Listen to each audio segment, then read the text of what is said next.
Okay, well, let's take a look at the previous final. So this is one of your previous finals from 2016. So I think this is Sophie's final. Yeah, this is Sophie's final. So you notice there are some number of questions. The questions on this final are slightly different. So for example, it starts out by asking questions like, find 5 consecutive composite integers. So expect something like this on there. And for lists, that's actually where's my, why can't I not write? There. So for lists, there are a couple different ways of doing it. One is you could just list out your primes and try to find a spacing of 17, 23. There, I found the spacing of 5. So I think, wait, no, 18, 19, 20, 21, 22. Yes, so that means that one answer to this would be 18, 19. Oh wait, no, 19, that doesn't work. Okay, so 19, 23, is 29 the next prime after that? Yeah, so there's a spacing that works here. So 24, 25, 26, 27, 28. So that would be one possible answer. Another possible answer would be, or you could just do, what would it be? 6 factorial plus 2, 6 factorial plus 3, 6 factorial plus 4, and 6 factorial plus 5, and 6 factorial plus 6. So this is another answer. You'd have to multiply this out, but that gives you two, these are two different ways of solving this problem. And both of those will be correct answers. So compute the number of divisors. How many positive whole numbers divide m? Make sure you read, because I may give you 2 different numbers and I ask you for one of them specifically. So for let's get them. This is in the same lecture where we did primes and composites. So either you can guess and check, and I will give you a list of the primes up to 100. So you just have to look to see the spacing between them. Or list method will always work, where you use the factorial method. Okay, can you do a root in mod arithmetic using Euler's theorem? Yeah, so I'm going to go ahead and skip the divisors thing, since I think people are a little bit more comfortable with that. Let's move on a little bit further. So there will be a fraction in modular arithmetic. Let's see, this one uses Fermat's theorem. I think Sophie didn't make people do, oh no, Sophie did make people use Euler's theorem. So this here looks like a root in modular arithmetic using Euler's theorem. Let's see, I have not actually pre-solved this, so I don't actually know the answer. So please follow along as I'm doing it and tell me when I make mistakes, because that is quite possible. Also, I'm not using a calculator, so we'll see how good my mental arithmetic is. So let's solve this. This is the 29th root of 7 in mod 63. So the first thing you do, well, let's check. What's phi of 65? Well, 65 is 5 times 13. So this is equal to 65 times 1 minus 1 over 5 times 1 minus 1 over 13, which is going to be equal to 48. Is that right? I hope that's right. Please someone check me. I think that's 48. So we have phi. And so now what do? You need to check your GCDs. So GCD of 7 and 65 is equal to 1. So great. And GCD of 29 and 48 is also equal to 1. So great. So we can use our method. And so then what you need to do is, well, what is... Oh, I am writing the practice final answers right now. So there are not currently answers. I need to write them up. If there are particular problems that you need to ask me about, please post them on Piazza and I will solve that first. But I do not currently have answers written out. So what's 48? Will I release them at some point? I will release the answers for this one. I may not release I probably won't release the answers to the other one. But if you ask me specifically on Piazza, I will try to solve those as well. Okay, so what's 48? 48 is 29 times 1 plus 19, right? That's 48. 29 is equal to 19 times 1 plus 10. 19 is equal to 10 times 1 plus 9. 10 is equal to 9 times 1 plus 1. Okay, so that means we can now solve for 1. So 1 is equal to 10 minus 9. 1 is equal to 10 minus 19 minus 10. Is that right? Yep. So then 1 is equal to 10 times 2 minus 19.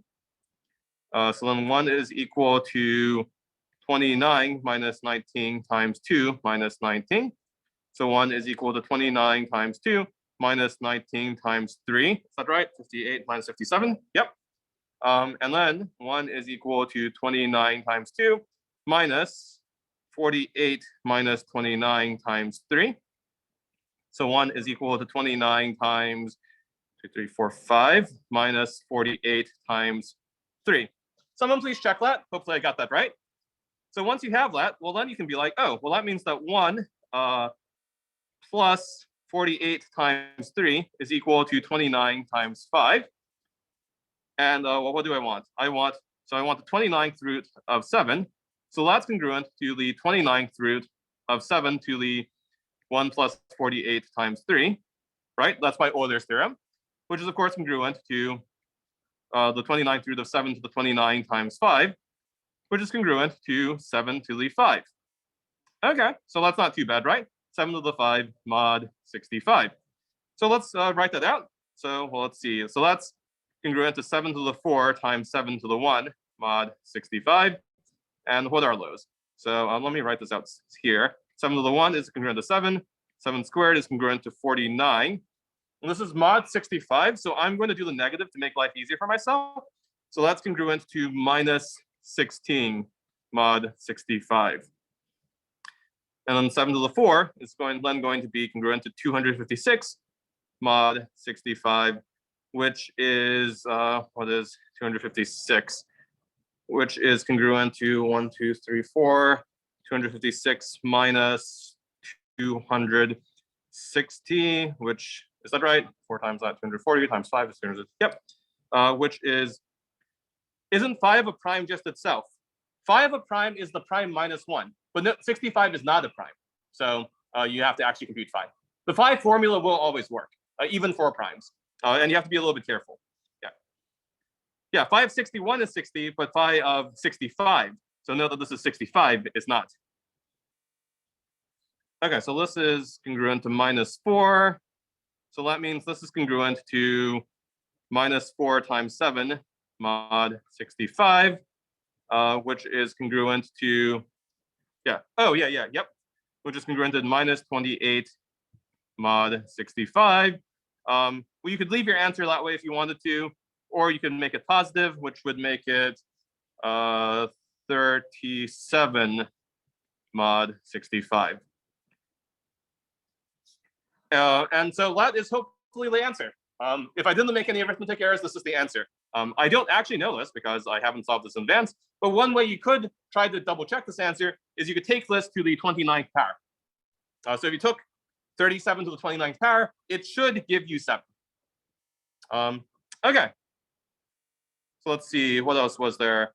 Don't worry about this one. We did not learn divisibility tests in this class. Instead, we learned the Fermat primality theorem. So ignore this.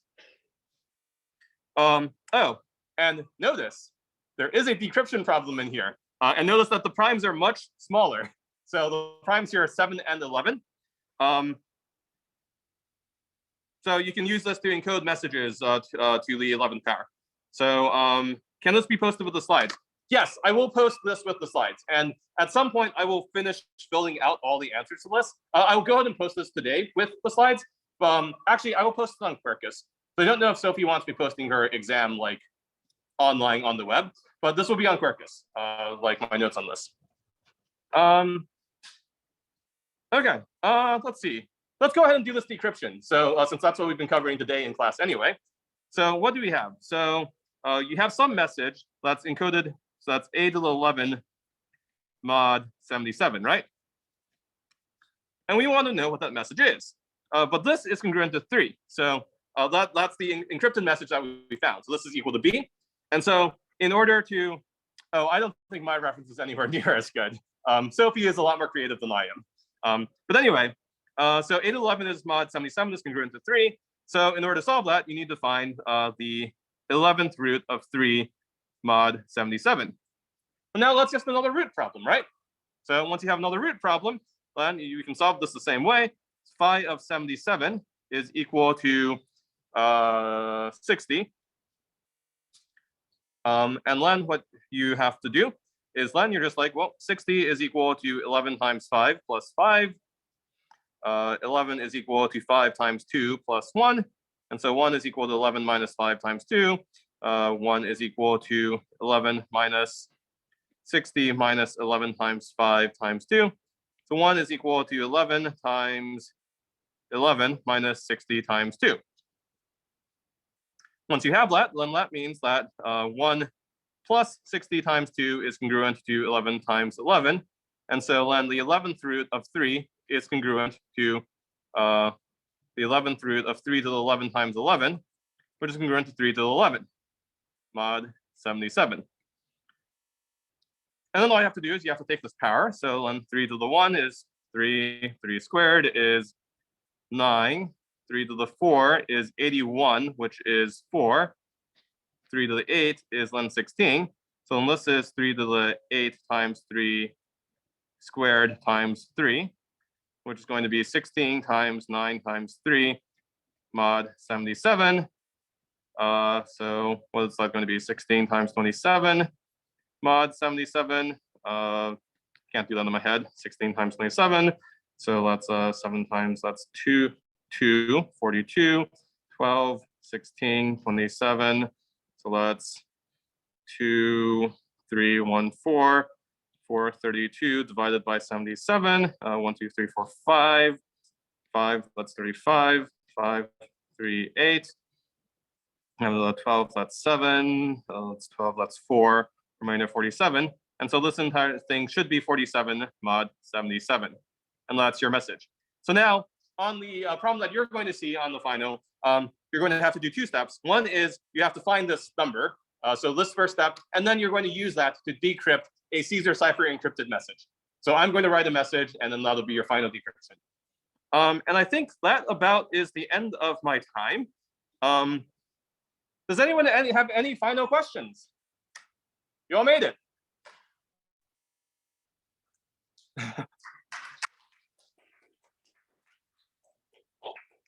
Let's see, questions. Are there office hours next week? There will be some office hours. I haven't decided exactly when they'll be, since I mean, all of our schedules are kind of messed up next week. I will post something about office hours, and obviously I have office hours today as well. I definitely have office hours today. There will probably be office hours next week. I mean, there will be office hours next week. The exact time and format will depend a bit. I need to figure out my schedule. And with that, you're free. So study for your final. And if you have questions, post on Piazza. I'm usually reasonably quick about answering those. And good luck on everything. So good luck during finals period.